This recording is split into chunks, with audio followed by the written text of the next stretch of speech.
हाय, मेरा नाम यूशित पांडे है और आज मैं आपको बताने वाला हूँ चाइना और पाकिस्तान के रिलेशनशिप के बारे में। चाइना एक ऐसी कंट्री है जो जो पाकिस्तान जैसे कंट्री को सपोर्ट करे है, जहाँ ऑलरेडी आतंकवाद इतना चल रहा है। वहाँ की मिलिट्री राज करती है। उनके पास 50 से ज़्यादा कमर्शियल एंटिटीज़ है जिनका ऑन एन एवरेज नेटवर्थ है $20 बिलियन का है। और इसी वजह से, और आपको मैं एक चीज़ बता देता हूँ, एक शॉकिंग फैक्ट चाइना के बारे में। आपको तो याद होगा कि जवाहरलाल नेहरू यानी कि जवाहरलाल नेहरू की बहन विजय लक्ष्मी पंडित जब यूएन के रिप्रेजेंटेटिव गई थी तो खुद यूएस और रशिया ने खुद हमें ये सीट दी थी, यूएन की परमानेंट सीट। तो आज हम इसलिए नहीं बन पाए क्योंकि जब दोनों भाई बहन के बीच में लेटर एक्सचेंज हुए तो चाइना के हाथ वो लग गया वो लेटर। और इसी वजह से क्या हुआ, चाइना को ये बिल्कुल भी पसंद नहीं था कि इंडिया को एक यूएनसी की परमानेंट सीट मिले।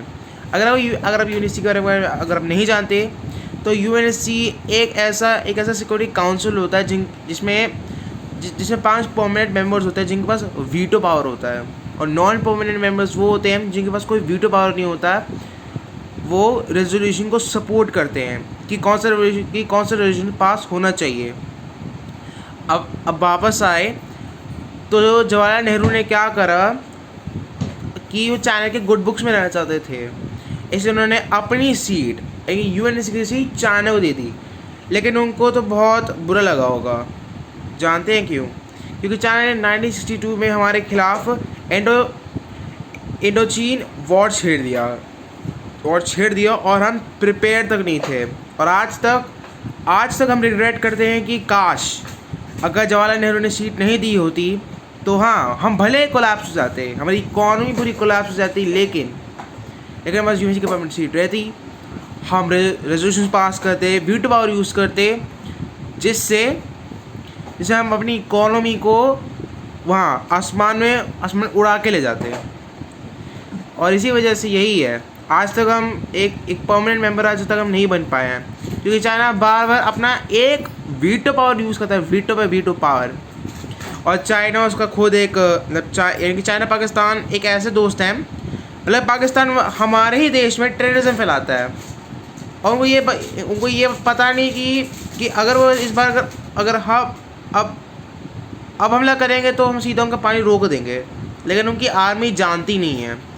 आप खुद सोचिए कि कितने प्राइम मिनिस्टर्स ने पाकिस्तानी प्राइम मिनिस्टर के साथ कितनी बार पीस एग्रीमेंट साइन किया हुआ, ये आप जानते हैं। जब हमारा न्यूक्लियर टेस्ट हुआ था 1998 में, फिर जाके हमारे पीएम अटल बिहारी वाजपेयी जी अमृतसर की बस से लाहौर गए थे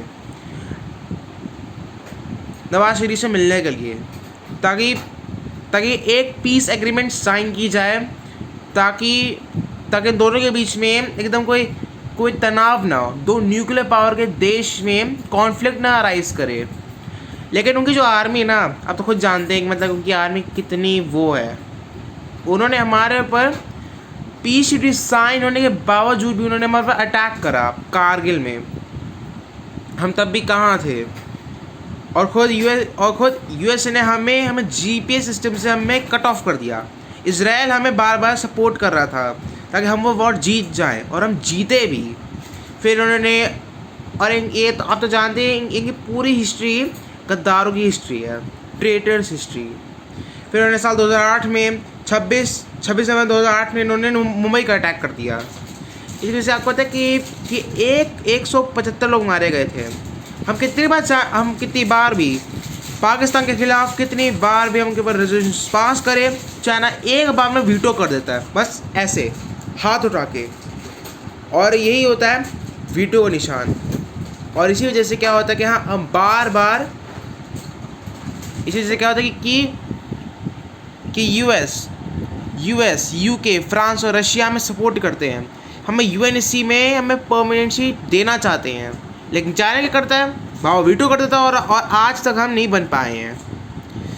और इसी वजह से यही है कि जब इंडियन डिप्लोमेट्स ने, मैं आपको एक चीज़ बताता हूँ कि इंडियन के डिप्लोमेट्स ने पाकिस्तान और चाइना को कैसे एक्सपोज करा है।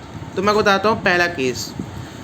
जब आपको याद हो कि इमरान खान जो कि जो कि एक्स प्राइम मिनिस्टर है पाकिस्तान के, उन्होंने खुद एक बार कहा था कि इंडिया एक नफरत फैलाने वाला देश है, लेकिन एक्चुअल में ऐसा नहीं है। हमारा देश एक वो है, एक पीसफुल कंट्री जहाँ सब लोग पीस में रहते हैं, सब लोग सभी पीस में रहना, सुख शांति खुशी सब होता है। आप तो हमारे इंडिया को तो बहुत प्यार करते हो ना, यू लव आवर इंडिया। लेकिन ये है कि एक्चुअल में पाकिस्तान हिंदू को, मतलब हिंदू से लेकर मुस्लिम कम्युनिटी तक सबको परेशान कर रहा है। मतलब वो ये समझते हैं कि हिंदूज आर कैम्प्स और एंड ज्यूज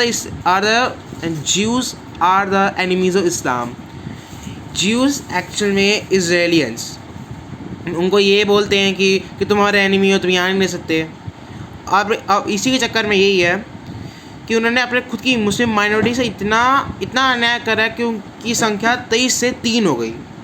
अब इसी के चक्कर में यही है कि खुद इंडियन डिप्लोमेट विदेशी मैत्रा ने खुद पाकिस्तान की सरकार से खुद पूछ लिया था कि क्या वो स्वीकार करेंगे कि उनकी सरकार दुनिया की ऐसी पहली सरकार है जो अल-कायदा के आतंकवादी को पेंशन देती है।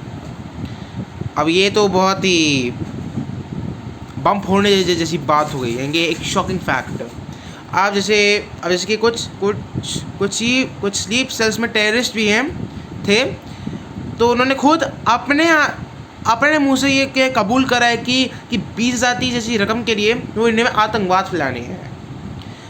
आपको तो पता है कि पाकिस्तान का यही काम है, भारत को डिस्ट्रॉय करना। और आज आप खुद देखिएगा आज उनकी इकोनॉमी का क्या हाल चल रहा है। गरीबी तो इतनी बढ़ चुकी है।